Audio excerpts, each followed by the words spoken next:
बिहार को महाराष्ट्र और गुजरात के स्तर पे लाने के लिए कोई ऐसी आपकी प्लानिंग है, ऐसा कुछ है? बिहार को अगले 10 साल में अगर 28वें नंबर से उठ के 10वें नंबर तक भी पहुंचना है, देश के 10 अग्रणी राज्यों में शामिल होना है, तो 3 चीज़ों में आमूलचूल परिवर्तन की ज़रूरत है। पहला है शिक्षा, दूसरा है पूंजी की उपलब्धता, स्वरोजगार, तीसरा है खेती को आमदनी की दिशा में। खेती जो बिहार में होती है ये खाने की खेती है। आपने गांव देहात में सुना होगा कि लोग अपनी रोपनी करने, कटाई करने आते हैं और कमाने के लिए बाहर जाते हैं। मतलब खेती वो क्यों करने आते हैं? खेती इसलिए करने आते हैं ताकि बाल बच्चा का पेट भरता रहे। बिहार के बाहर के निवेशक या पूंजीपति निवेशकों को कोई जरूरत नहीं है। नहीं, मैं मेरा जो मॉडल है इसमें निवेशकों को कोई जरूरत नहीं है।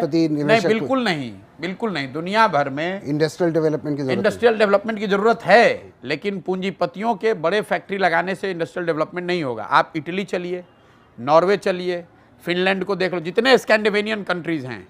आप न्यूजीलैंड चलिए, न्यूजीलैंड में किसी एक बड़े कंपनी का नाम आप बता दीजिए, कोई नहीं जानता है। They have one of the most prosperous life.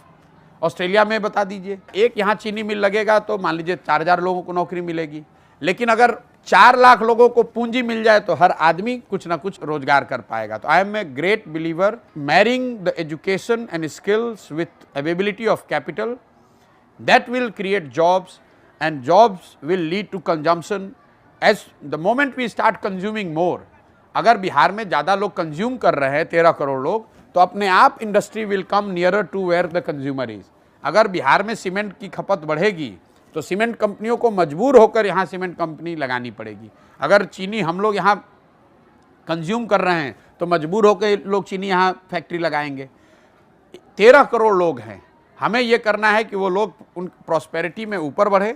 वो जितना ज़्यादा कंज्यूम करेंगे उतना ज़्यादा इंडस्ट्रियलाइजेशन अपने आप होगा। आप यूएस में देख लीजिए, US economy entire 2/3 economy GDP is all consumption driven. तो बिहार में वे फॉरवर्ड, मैं फिर से कह रहा हूँ, रोजगार देने वाली शिक्षा, कमाई देने वाली खेती और नौकरी नहीं स्वरोजगार देने वाली पूंजी। अगर इन 3 चीज़ को उपलब्ध करा दीजिए, बिहार में आप आमूलचूल परिवर्तन देखेंगे अगले 10 साल में।